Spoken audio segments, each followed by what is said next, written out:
Cole, you, as a child, played a character who wanted to be called Frankenstein, and I get to play Frankenstein, so full circle. I'm right on track. I didn't know that! The fatedness of things.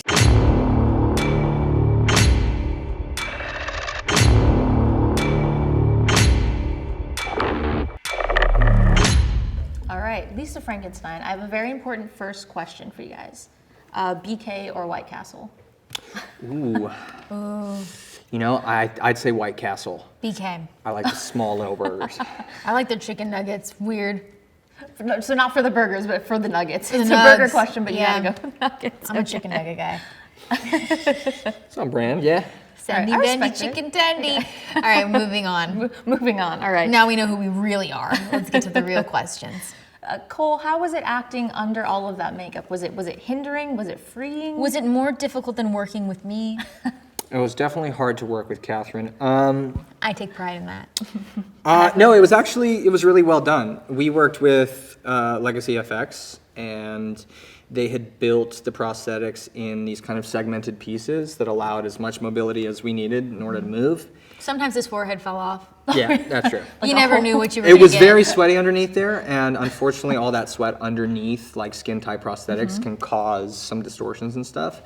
But otherwise it was kind of a Ford factory line. I mean, and then when it came to movement, it was about trying to figure out what kind of movement we wanted Creature to have, but underneath the costume, there was no prosthetics, so we were pretty good. Was there anything that you were referencing in particular when you're talking about movement?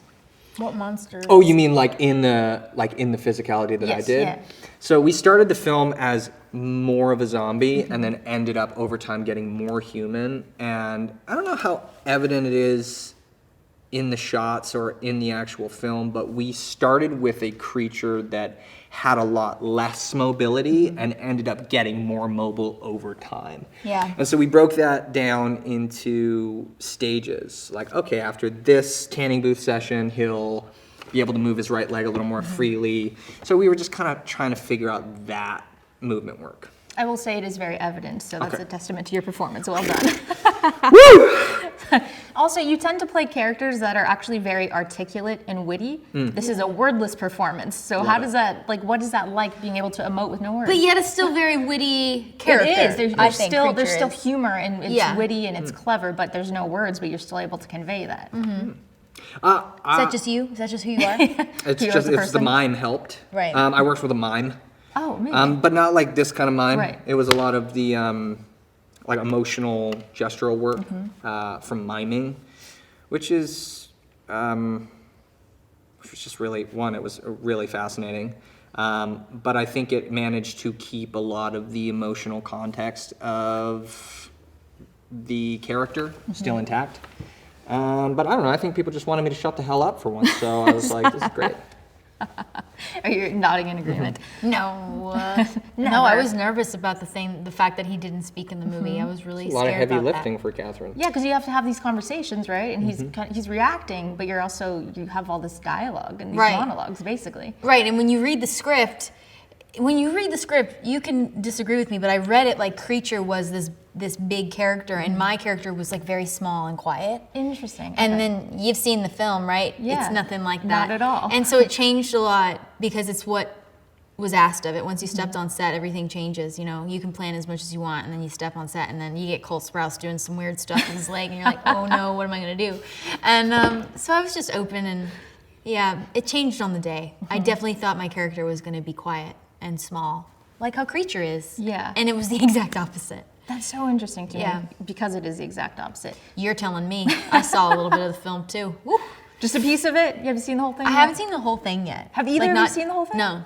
No way. Well, you have? I've not seen the most recent cut. I have a hard time watching myself. Yeah, Okay. absolutely. So I find that whenever that happens, it's usually just me being completely irrational about everything that's happening the whole Right. time. It's just not even worth it. So it's just best to just not see Yeah. it. Okay. But I did watch, I saw an earlier cut of it with Zelda, and it really ended up hitting the tone that we wanted pretty flawlessly. So I'm excited for people to see it. Yes. I had a blast with this. Also, it's so campy that I was actually caught off guard by how dark it goes. So when you were reading the script, or either of you caught off guard that it was willing to go as far as it goes with this I don't think I dark? realized how campy it was till I got on set either. Like, the real thing of it is like the more you played into the reality of it, the more ridiculous it seemed. And it's like, it brings me back to like those really old 80s movies that I grew up loving, and I never thought of anything being over the top. I just bought into the world. And I think that's what this asked of us in the audience, is just go into the world. Just don't ask questions, just go along with the ride. So it's kind of like, I watched like She-Devil and like Death Becomes Her, you know, those movies. They're funny and they're scary, but they're just crazy. Right. They don't have much, they're just crazy movies. Also, everyone has to kind of, to your testament of like playing it straight and committing to that, this is your real world. So to you, You it's have not to commit. camping. Right. I did learn a lot because I would laugh after everything. Like I would make a choice and then just start giggling, and I was like, wait, it's not gonna work if I keep laughing. And Zelda was really the reason we were able to go so far, because she really knew what she wanted, and she let us do whatever we wanted, you know, in a certain, you know, there's always a pushback, but it was like, I couldn't believe the thing she let me do. And she was like, yeah, no, it's gonna work. I'm like, what? You gotta tell me to stop sometime. She really didn't though. Oh, well, she was having fun too. We were. He's laughing at me behind my back, isn't he? No. It was a supportive eyebrows. this time. Yeah. Good. Not this time? Yeah, this Every time was other fine. time. Usually his. Diablo Cody has a very specific sense of humor, and it's almost like these like, it could be a line that you miss. It's almost like a throwaway line, but it's hilarious. Like, what is that like, the performance of that? Because it's like an almost under your breath kind of thing, but it's like a genius line. It's the only movie I ever worked on where I never wanted to change a thing. And not that I'm the kind that wants to change dialogue, but it's the kind you just really don't want to mess up. You want to get every single syllable correct. And I think she does that on purpose. It's not a mistake. So you just felt like you were handed like a golden ticket, you know? Don't mess up. Don't mess it up. And I had no lines, which was great. Probably a disappointment, to be honest. But I did wish for some bubble gum, you know? Like when you read her scripts, her fingerprint is all over it. You don't even need to have her name on it. It's really obvious that this is her dialogue, and I think that's kind of the beauty of what she's established over these films over time, is you're really able to kind of feel the Diablo throughout all of the dialogue, which I think is smart. so fun and smart and witty, and it makes you really treasure it. And it was obvious watching you like hang on to these things and wrapping your head around the puzzle of how to do it in the moment was a lot of fun. It really, you just leaned in and you didn't have to do much. You know, like Jennifer's Barty, like, you're lime green jelly and you can't even admit it. I've said that line forever now. Like, there's one in our movie, don't kirk out on me, man.